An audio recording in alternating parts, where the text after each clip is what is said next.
Come on. All right, there we are. Oh my gosh. I feel like such a geek when we do this show. Technology. Oh my gosh, if y'all could have seen us when we were doing the first version of the spiritual neighborhood, I had cameras set up to record this TV screen because I couldn't get the live to work. And I had this camera going over here and this camera going on here, and we had this one going on here. It was professionally done if you were 12. Okay. So here we I just are. realized you can see my coffee bar in the back. There you go. I'd like a cup, please. So here we are. We're at the happy hour at the Spiritual Neighborhood, and we are live on Facebook, and we're at the Crystal Clear Point Studios. And our guest today was ill. And so, like anything else that we do, we always like to fly by the seat of our pants to see that we land on our feet, and we usually do. So today we're going to do two things. We're going to welcome Karen as our newest, Well, I call it Moses, Miles of Smiles Entertainment, Mose team member. And she is going to be networking for us and doing marketing and being nice to people when I just can't muster it up. See, look at her beautiful smile. Look at her beautiful smile. And then we're going to get on y'all's backs, and y'all are not going to like it, I don't think. We're going to be talking about ethics in this industry, specifically in the personal reading part of this industry, whether it be for entertainment, at psychic fairs, or whatever. So I am sure it's going to be a little bumpy ride. Put on your seatbelts. But let's start with Karen. Karen, tell me a little bit about you and how the hell did you get hooked up with this group? well, I met Luann probably 10 years ago, I think, or more, Wow. through Mary Pretty Ellen long. Tawalski. When I started, I took another intro to Reiki again, just as a refresher. So that's how I got to know Luann, and through her, I think that's how I met you. It's been a minute, uh, and I guess I've No, no, been wait a doing. minute, wait a minute, wait a minute. Let me clarify that. You called me out of the blue. I'm like, who is this person? Oh yeah, well, I told them I needed someone to do a clearing on my house that I'd had, and that I'd had multiple kind of paranormal things happening, and I wanted to have the house cleared before I sold it. And I was told that you would be a great person for that job.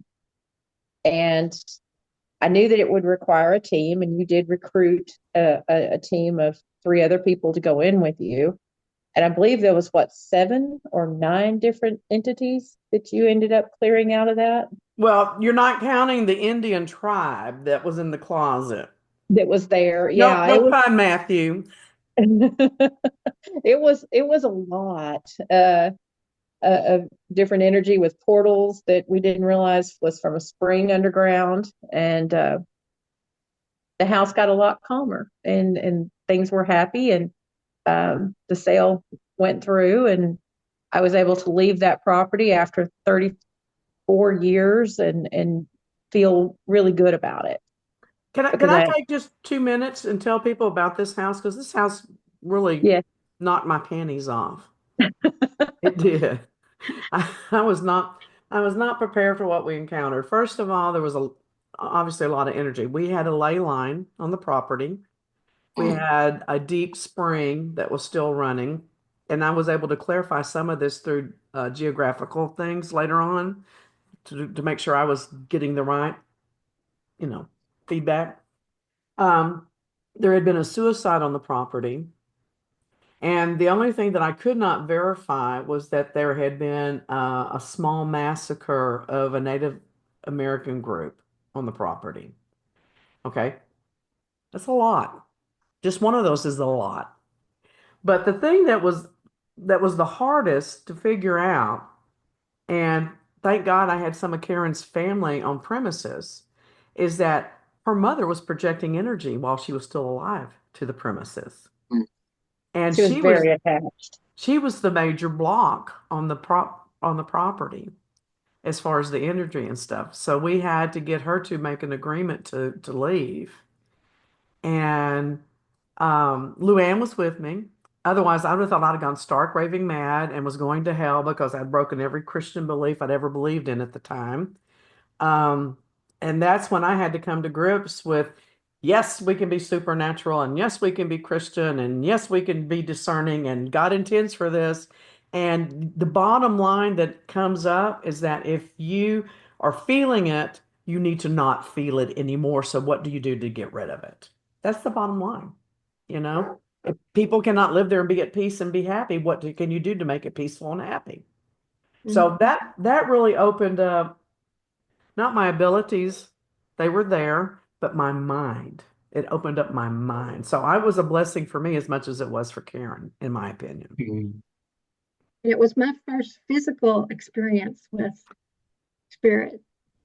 I had actually had an occurrence where when she told the Indians, "Hey, get lost," you could feel. I could feel. I was in the room with her, and I felt something just like it's crawling up my back, all the way up to my head and out. And I went, "Okay, they're gone now." Whoa, that was an experience. Well, and Luann is my ride or die. That this is when she really showed her stuff. And I didn't know Luann as well as I do now, obviously. And she showed up. She was there. She had my back the whole time. When I said, run, get this, she ran, get it. When I said, be quiet, she was quiet. When I said, you pray, she prayed. I mean, she was my ride or die, never questioned, and was right there with me every step of the way, you know. And then from all my other experiences, I can tell you a lot of people, times people will run away. They will run. So it was Absolutely. so anyway, I didn't mean to interrupt you, but I just felt like that needed to be said for whatever reason. No, I'm glad you did. It was, I knew what we had felt and experienced while I'd lived there um, throughout the years, but could never quite put a finger on what it was. And the kind of blob figure, the protector of all of that, kind of the main one, he was the one that tried to scare you away initially. Yep. And the kids had seen him, I had seen him, and he would kind of always appear as like this gray blob kind of coming over you and stuff. But uh, you were able to help them, get crossed over and go to the light where there wasn't that need to feel like they had to be there anymore. Well, and And he felt like his job was still to protect the property. That was the yeah, problem.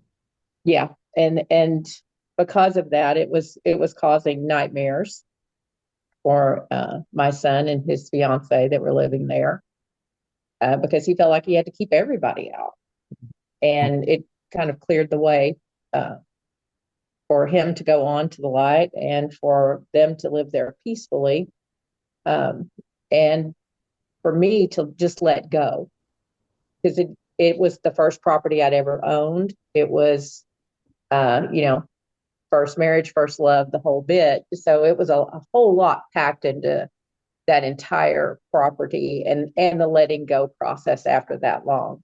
I had moved my mom to Houston because of her health, but she always wanted to go home in that room where y'all kept seeing her. And she's like, this is my room.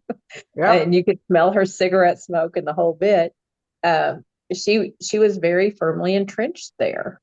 And it just was to the point, unfortunately, she wasn't physically able to live on her own there anymore. She had to have permanent 24-hour someone with her.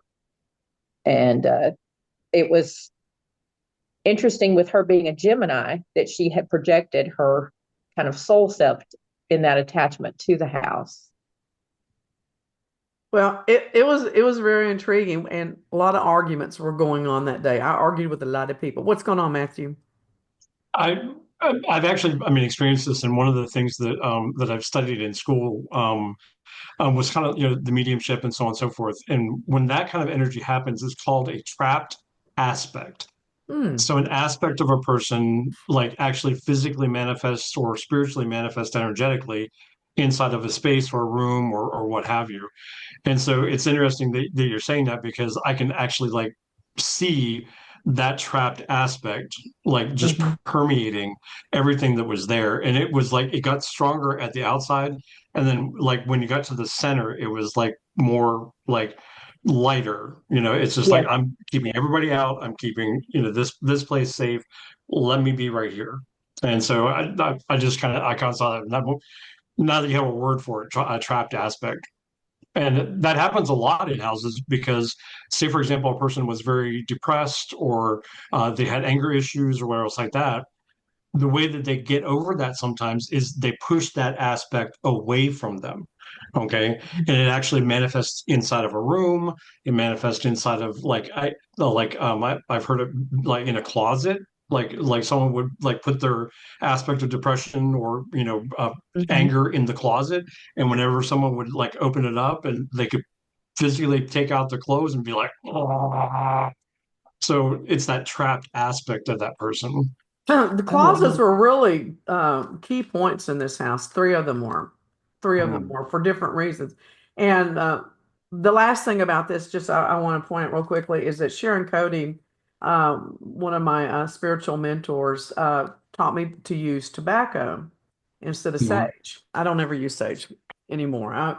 But I'd never seen how powerful the tobacco is until that day. The tobacco took care of so many problems, especially when we were dealing with the lost energies and the spirits of the Native Americans. The minute they were so angry, and if someone had massacred me and my family, I'd be angry too. I got it. But the minute I pulled out the tobacco as part of my ritual, they immediately calmed down because they realized I was trying to show them respect. And it made a huge difference in something that up until then I'd kind of been literally beating my head against the wall, trying to figure out what to do because nothing was making a dent. So, Yeah. And, I had to agree with you on like tobacco, being clearing because, and I found this out a couple of years ago, is that you want to try to find sage that is ethically grown. Like it's for the specific purpose of clearing and has been grown in the energy of that specific thing. A lot of the sage that you find in the stores and so on and so forth were just bundles, and people put them together. well, and there's a lot of Yeah. controversy about whether Native Americans even use sage in their rituals or not that people are now writing about. So there's this mystique around sage that really doesn't really exist. Whereas Well, that's tobacco, that's actually that's more. I mean, sage is more of, shall I say, like Wiccan pagan tradition. yes. And so that's where it comes from in the spiritual tradition of like Native America and so on and so forth. Palo Santo and the tobacco is used more, and just sweetgrass. because out of respect. Yeah, Yeah, and you don't even have to light the tobacco. 9 times out of 10, you just sprinkle it around and use it, and then you sweep it up and you don't reuse it, just so you know. right. But you don't have It, to burn it. But we had to burn it that day. It had to get burnt. So, Mhm. all right, keep going, Karen. Keep going. oh, well, you thoroughly anointed the house, the windows, the sashes, everything. You put tobacco down into the ground and around to help with that ley line, and uh, it was really interesting to see how everything went from like 100 power energy to neutral, and Mhm. and getting that house in that state. I don't think it had been in that state for probably, I would say, maybe 100 years, Oh, because wow. uh, when we bought the house, it had been empty for a while and went through some changes. And it was an old kind of 1930s, 1920s kind of little bungalow initially. And um, I had a house fire. For years, we'd smelled gas and could never find it. We had the gas company out multiple times. They'd come out, they couldn't find the leak. They'd say, "We smell it, but we can't find it." And in the investigation, it turned out that the pipes that were in the yard were leaking gas at 4 pounds of pressure. So Wow. that's why Oh my we could, gosh. yeah, that's why we could smell gas, but could never find it. So we were very lucky. The woman that was living there when I had it rented at the time had gone for Sunday lunch with her family. Um, she lost most of her stuff there because it burned a 15-foot hole through my brand new roof that I just put on it. But it was, we had to rebuild and get started. but the energy always stays with the land. And I think that's a lot of, especially with all the building and everything going on here, we're an ancient seabed here in North. Uh-oh. Did everybody freeze?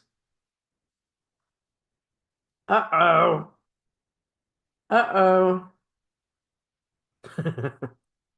Uh-oh. Did everybody freeze?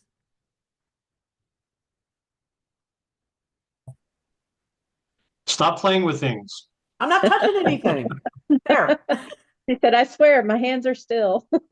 Eat crackers.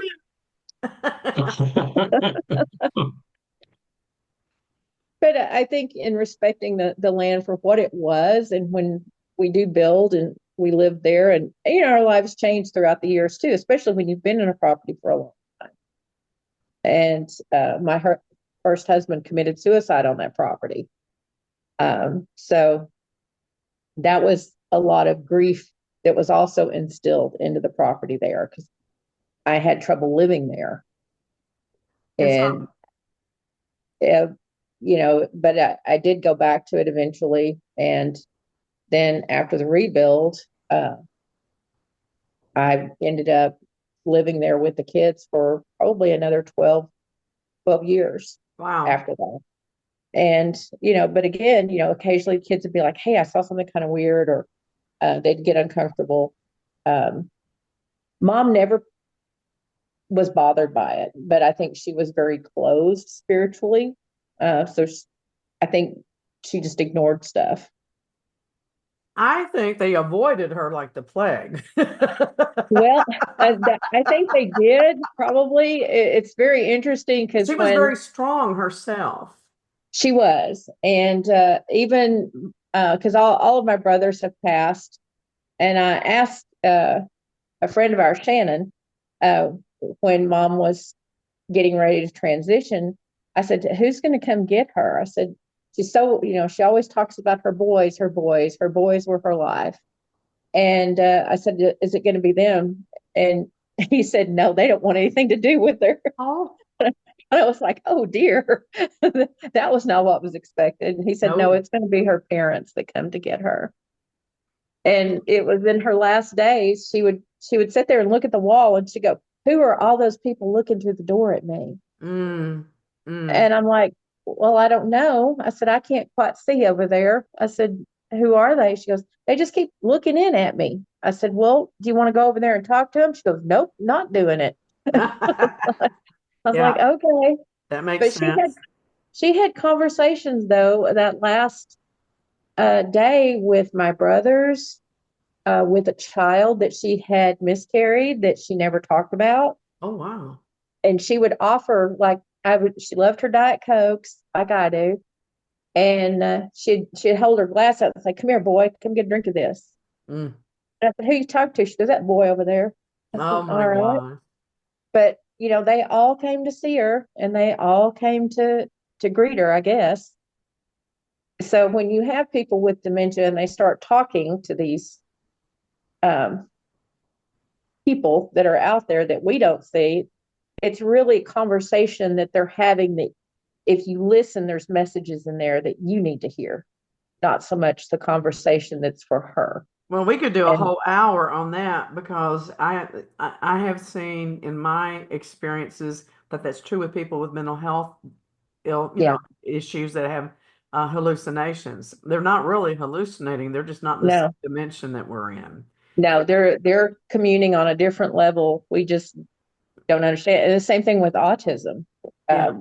They're connected on a different level and a different plane, and they bounce in and out of our world. Well, we'll talk about that on another show, and maybe we get some mental health people. So what made you decide to get hooked up with this crazy bunch? I was going to ask the same thing. I was like, how did you just call them out of the blue? Or, I mean, was it a feeling? Was it, I mean, well, when I hired Deborah to do the clearing of the house, I felt like after I spoke with her and we had the conversation about the house, that she was the best person for the job. No, I mean, you coming on with us at Miles of Smiles. What made you decide to do that? Oh, to do this here right now. Okay. Well, okay. Well, because hold on a we second. did do. Let me call a timeout because there's kind of two different questions that I want to have answered Okay. with the same question. Okay. Okay. Number one, how did you get hooked up with Miles of Smiles events? Okay. But also, how did you get hooked up with Deborah to come clean your house or clear your house? Because I think that, I mean, one of the topics we want to talk about today is like the ethics behind readers and people that do this type of work. Mhm. I mean, so how did you know that Deborah was the right person to come do this for your space? Because she asked me questions about the property. She asked me what experiences I'd had. She asked me very detailed instances about the experiences that I'd had, but also, what were my feelings about the house? What were my feelings about letting it go? Um, to also, see if I had attachments or if I was projecting onto the house. I knew she was a certified, reader and psychic and everything, and I trusted in her abilities.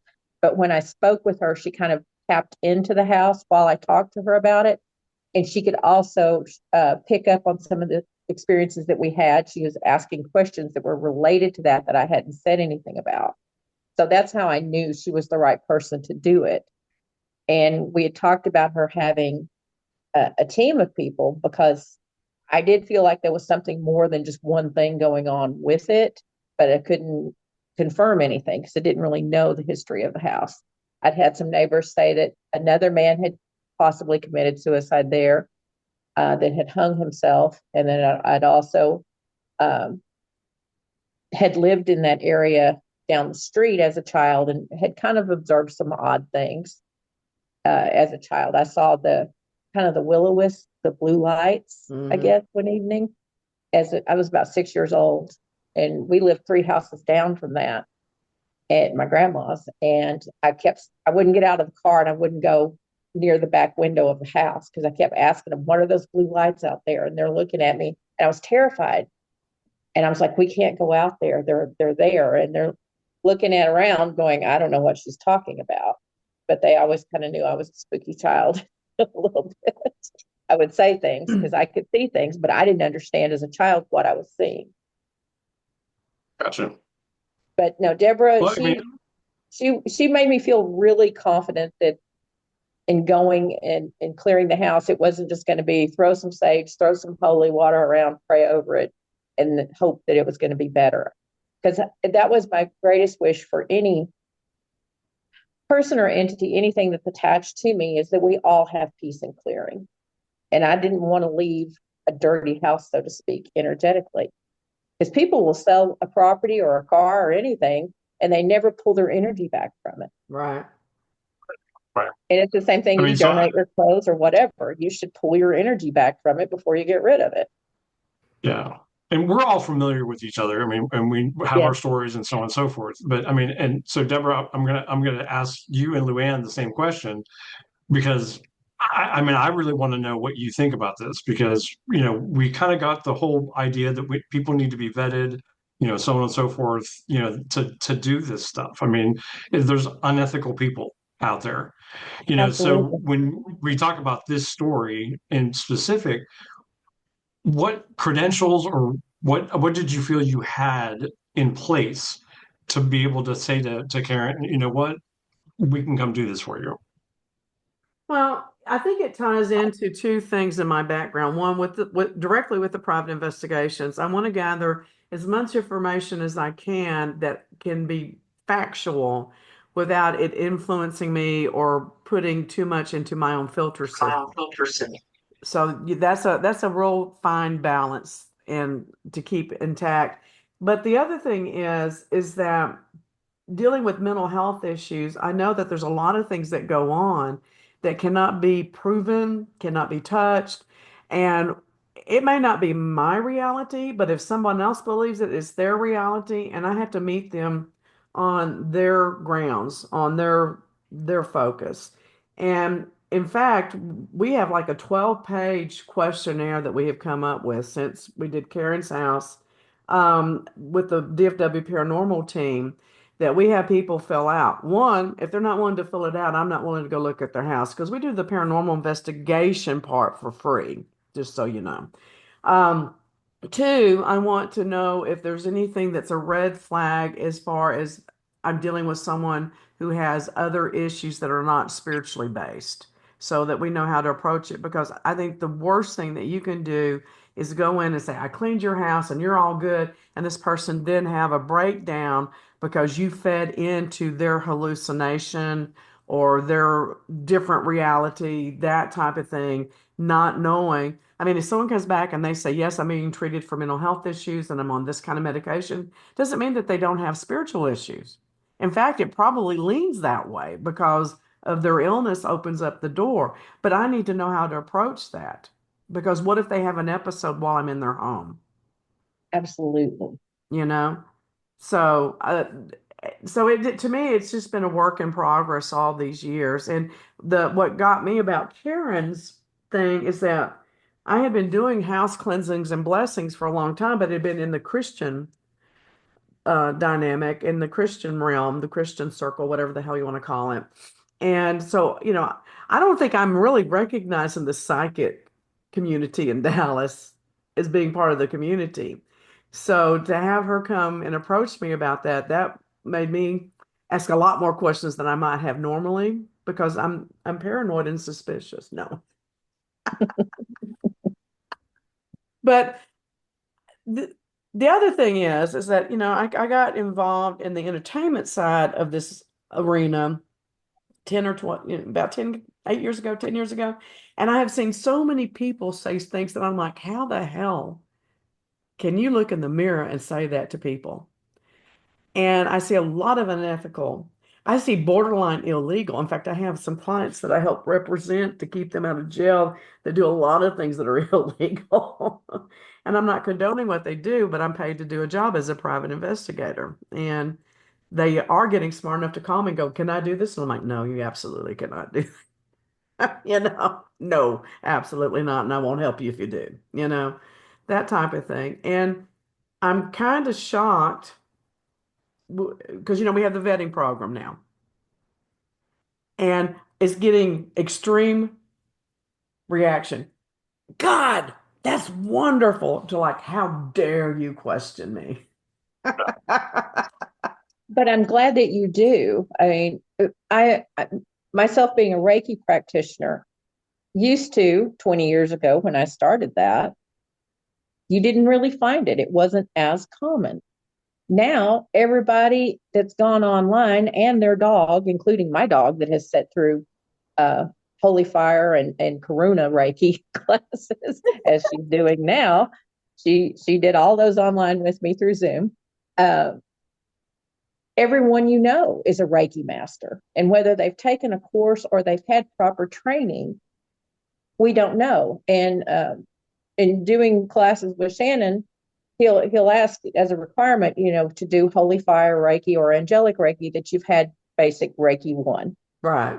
and 2. And they'll come in, oh yeah, I took my courses over the weekend and I'm good. And here's my papers and all that.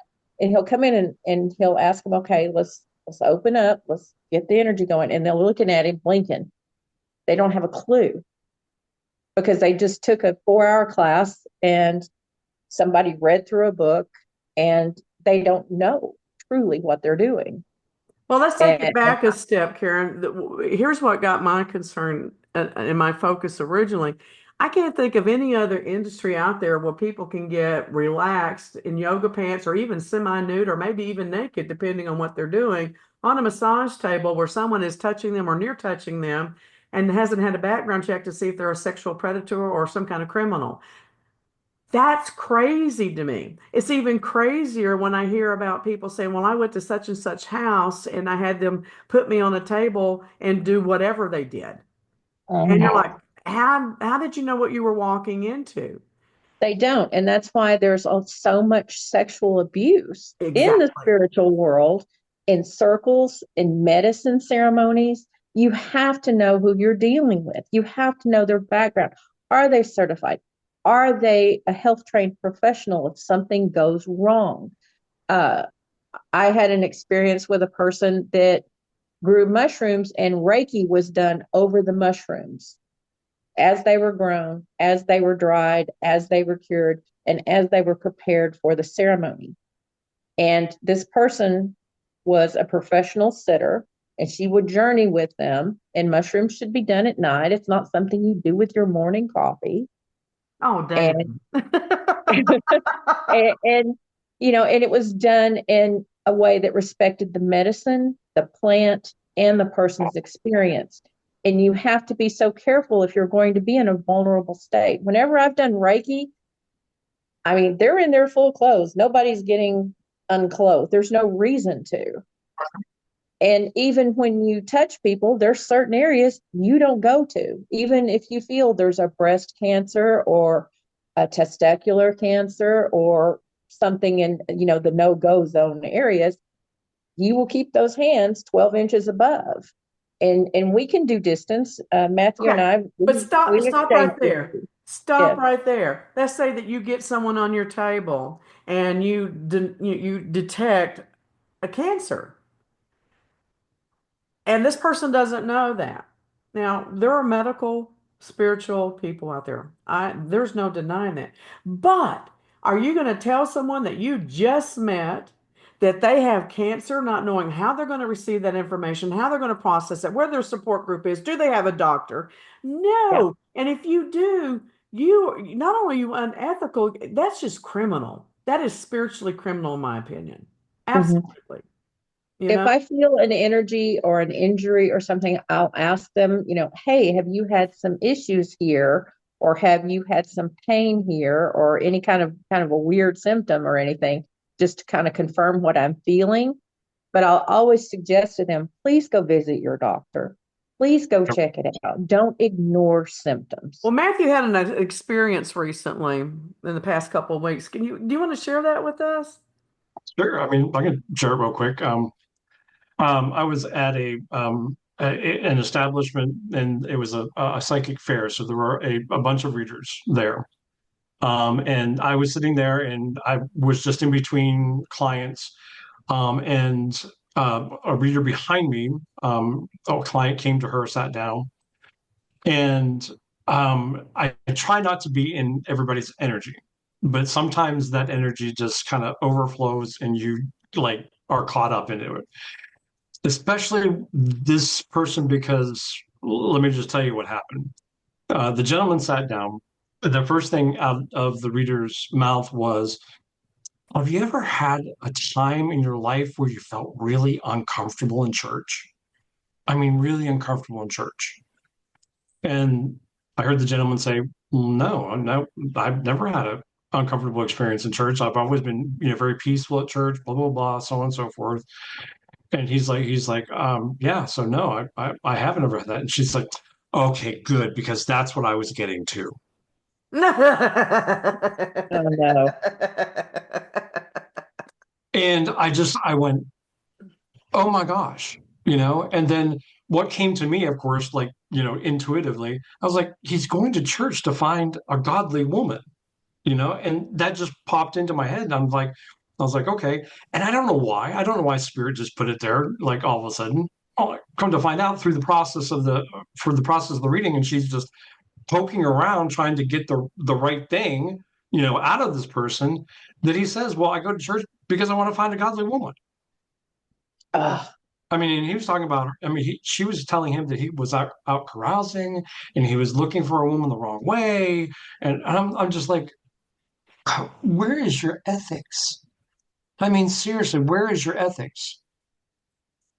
I mean, if I was doing a reading, I wouldn't say to the person in front of me, oh, hey, listen, I think you're kind of being a whore. That's so true. I mean, it's just not ethical. I mean, and so in my mind, I'm like, how can people even do that? I mean, you have people that come to you occasionally that are in a really, really vulnerable situation. I mean, they want to know what's going on and what's happening. You know, all this guy wanted to know is like, well, where's my love?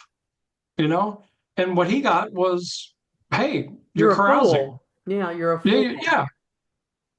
See, And so that was my experience. this is, and you know what? I have a lot of people, and I've been told by other readers, I never hear this at parties or gigs. Well, maybe it's because they're not open to hearing it or not receiving it. But I have people say, I'm afraid to come talk to you because, fortune tellers are, and they're implying that it goes against their religion. But what they're really saying is number one, I don't want to get my hopes up and get them crashed. And two, I'm afraid you're going to trick me. That's what they're really saying. Okay. And that is my objection. And then there's also the difference between an entertainment reading and a personal, deep, and depth reading. And when I'm sitting next to another reader who I may or may not know, depending on where I'm at an event, a party.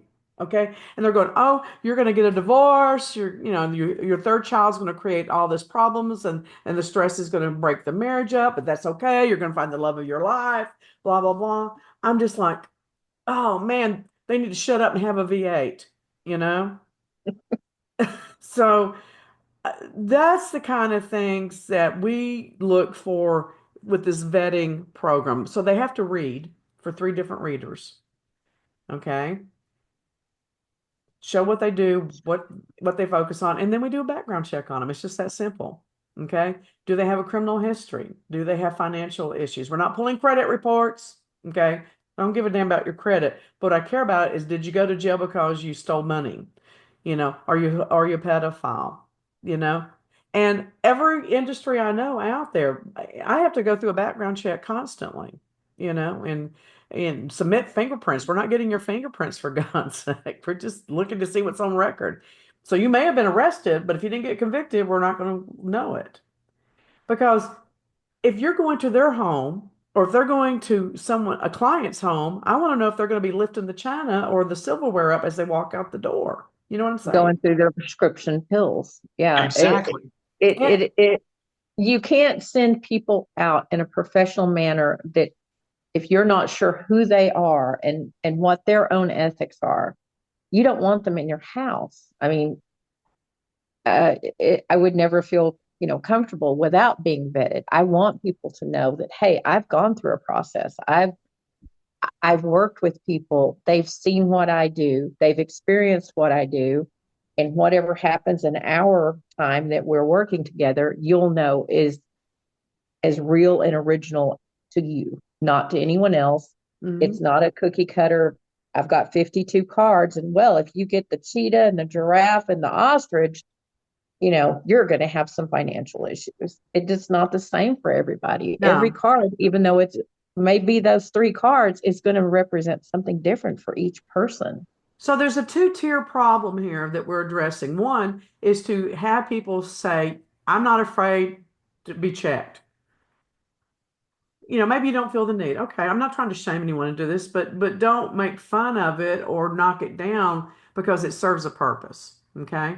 If you don't feel like it serves your purpose, that's great. But then the second part of this issue is to educate the public. You have the right to ask these things, and we're trying to make this easier for you to know. And so one of the things I have to do is that in the event industry, I've been starting doing lectures with different groups about vetting their contractors, vetting their employees, doing background checks, and how they're exposing themselves to multiple lawsuit possibilities by not doing that because they're responsible for those people when they're on premises. Okay. Yes. So I'm horrified though at some of the things I've heard in the past that other people say. Horrified. So we don't have any control over that, but I have no problem with telling someone, gee, that sucks, and I'm not going to vet you because I would never want you to say that to one of my clients. So, it's not like we're going to do a cookie cutter and you pay your vetting fee and you get a license. So, does that make sense? Well, it makes total sense. I mean, and I mean, you all kind of know that I was like, I was questioning between like because an entertainment, type reading and a like personal reading. I was like, well, I'm doing a personal reading. People are coming to me, they trust me, so on and so forth. So why should I have this? Okay. And then through the process of like just sitting with other readers, I'm going, oh my gosh, no, no, this this needs to be something. Um, and so that's when I got on board with it and I was like, no, I mean, I need to have that. I need to know. I mean, people need to know that like I've gone through a background check and that I'm clear. I'm clear. I'm not trying to extort money or anything else like that. That I've cleared that background check. But plus, I've also had 3 to 4 people that are in the industry that have been vetted themselves have me read for them, so they know that I'm genuine. And so for me, that's the most important thing with this whole process. Okay, Is so someone I says, got a "Well, why story. are you this?" I got a story. All right. Because we're all readers, right? We're all intuitive. We're all psychic. We're all gifted. But we still make mistakes and we still can have a judgment, an error of a judgment. So I will start the story with this. I was in my 20s, so I was not as developed as I am now.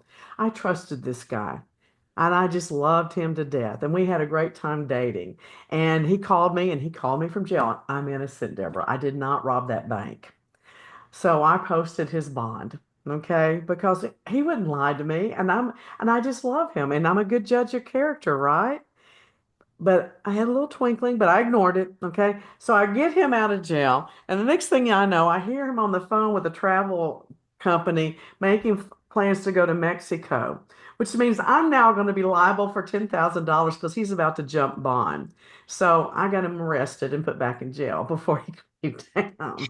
So it gets better. It gets better. So he calls me from jail and calls me everything but a child of God because he's very upset. Okay. I never would have expected that. I was grossly disappointed in his language.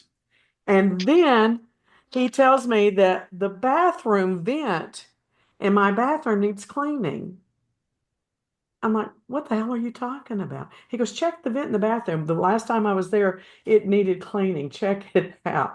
And I'm like, he's lost his mind. And I hung up the phone and I pondered that for about 2 hours. And finally, my curiosity got the best of me. And I went and looked in the vent in the bathroom and it had $40,000 in it.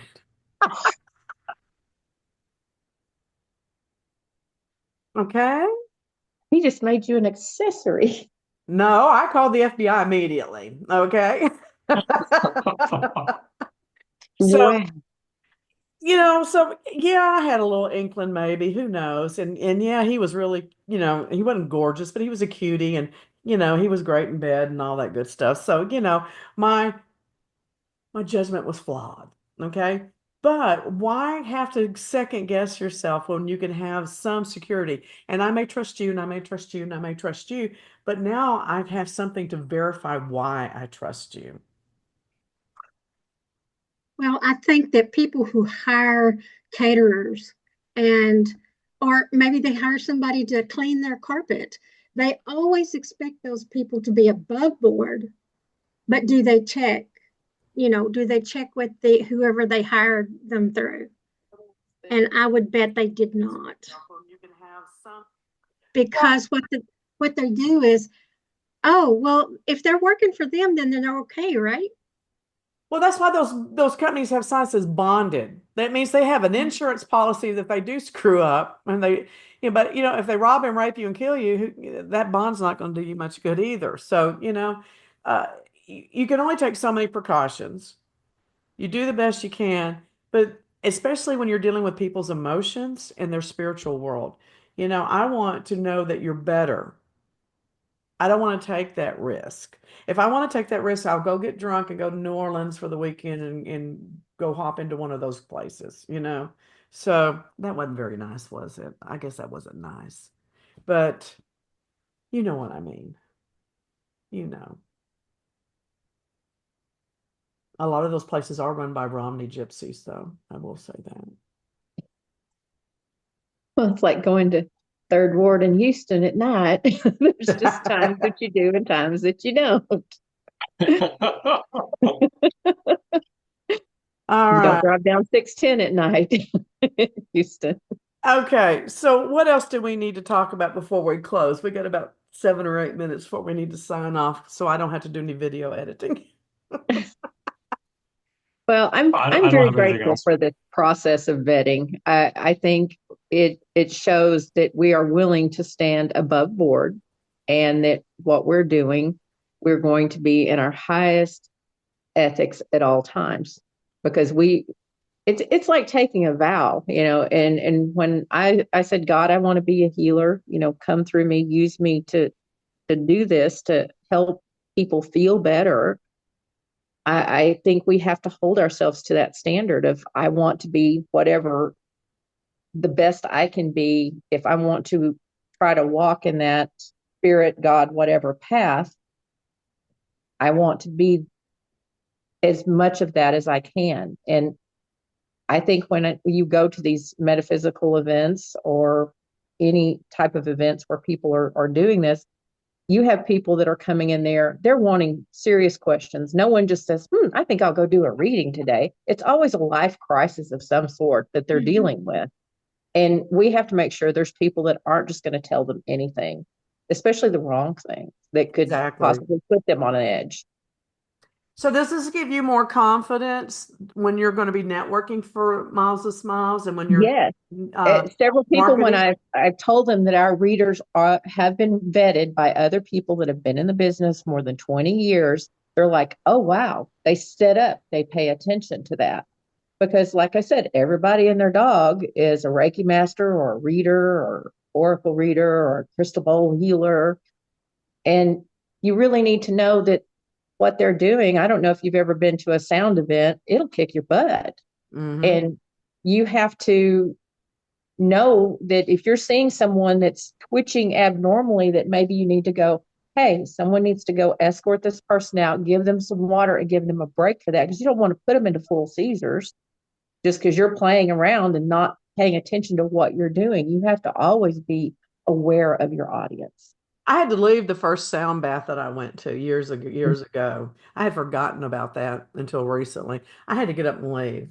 It irritated me and annoyed every vibration I had. It did.